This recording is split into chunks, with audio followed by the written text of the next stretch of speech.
Hi, welcome to another episode of Pop-Up Studio Live.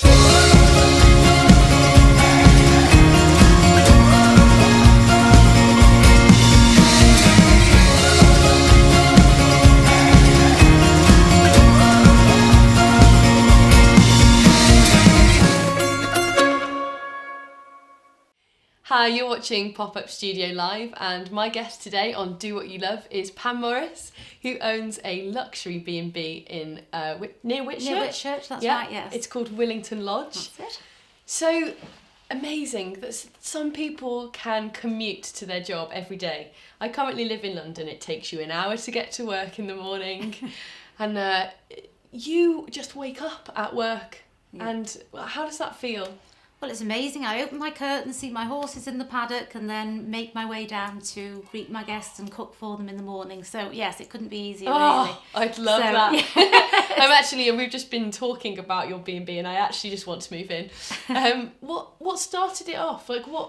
How did you begin the B&B? Well, we bought a very dilapidated Grade 2 listed building, which was in need of a lot of tender loving care, or Pammy magic, as my husband calls it. And we literally did the accommodation that we required for our family. We've got 2 children, so we needed 4 bedrooms with a family guest room as well, and all the bathrooms required. And then we discovered we've got another 8 bedrooms, which we really didn't need to do. So we started and refurbished one of them, and started in a very small way, and had our first guest. So who was your first guest? What were they like? Well, they were absolutely lovely. A romantic couple, a very young couple, and when Richard and I look back now, we must have been falling over them, because now we have 22 guests at the weekend. And 22? Yes. Oh my gosh. To have just 2, they must have felt like the king and queen arriving. But anyway, they were very, very well looked after, and they've been back to us since, and it's all very nice. Yeah, that's the thing. I think when you find a really lovely B&B and you get on with the guests, you almost feel like family. Yeah.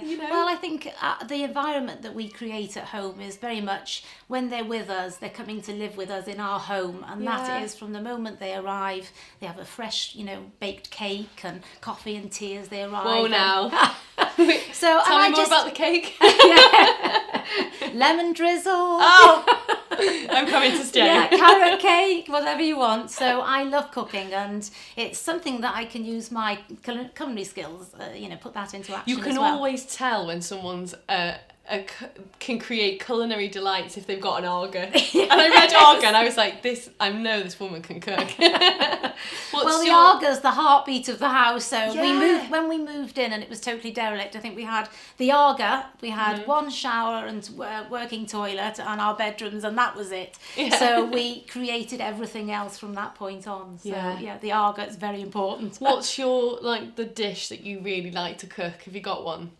Well, at the moment we're just doing lots of barbecues and things, so I do different meats in all sorts of various ways for barbecues. The children always bring their friends over at the weekend, so I bet they love that.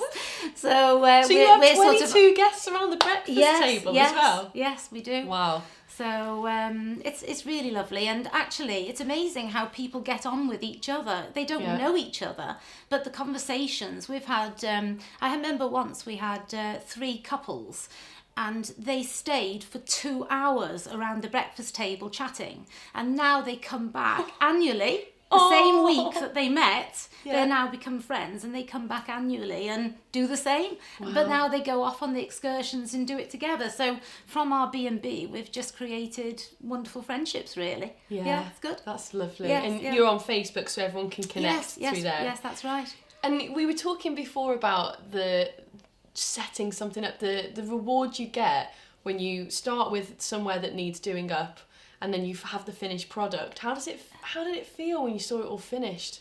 I suppose I used to get my inspiration from these television programmes, changing rooms and so forth. I loved changing rooms. Seeing something really derelict and in needing of attention, and then I sort of have a vision of something and I can see it all completed. So it's just amazing now to see, every room done.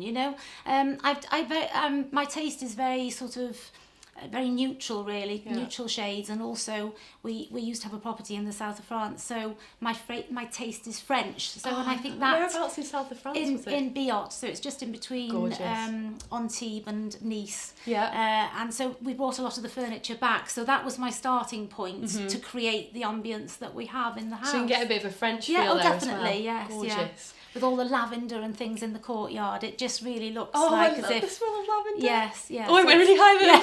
No, you know I really love something if I do that. So how did you know that you were creating something great, interior design wise? Like, how did you know that you were good at that?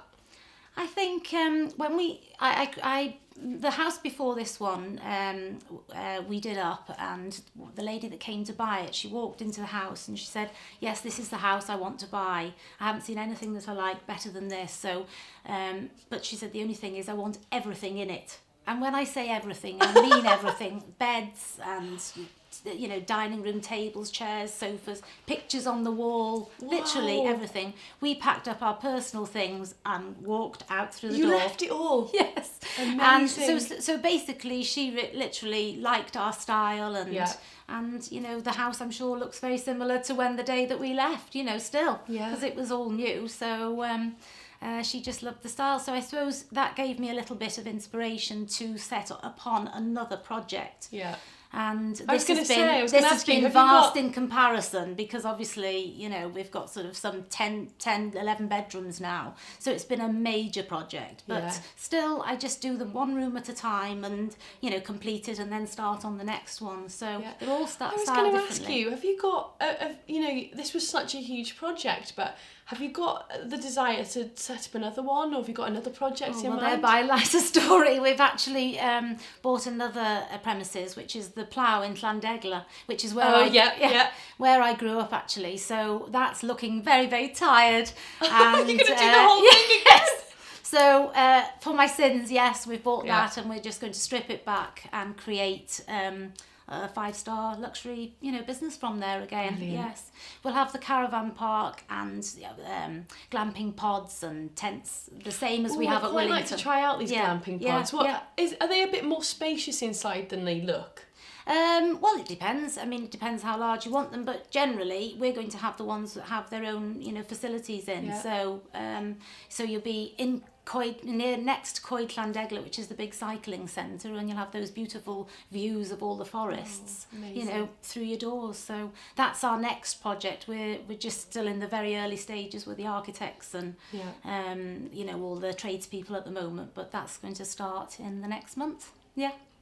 So now you are one of the top 20 B&Bs on Tripadvisor. The People's Choice, is that what they call it? Traveller's Choice. Traveller's Choice, which is massive. I mean, that is great. Kudos. Well, that's thanks to our guests, really. They obviously enjoy their stay with us, so they put lovely comments on. And you get brides coming and staying the night before their weddings. And it's such an important time for them. But literally, from the moment they arrive, we make them feel at home, and I think that's the way that we run our business. It's literally home from home.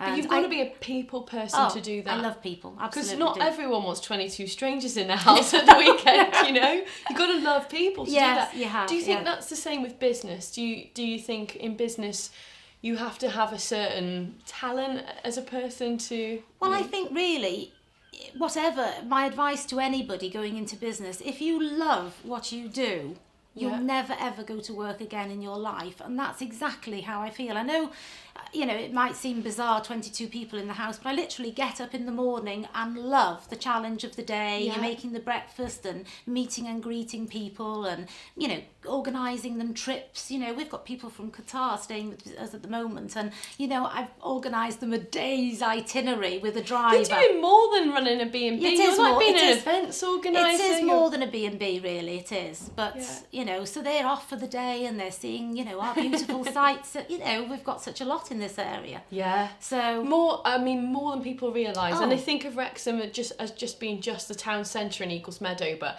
you venture out and the sights are stunning. Yes, absolutely. The views, because they're used to desert, they just can't get over how green we are here. And I said, well, obviously we've had a lot of rain.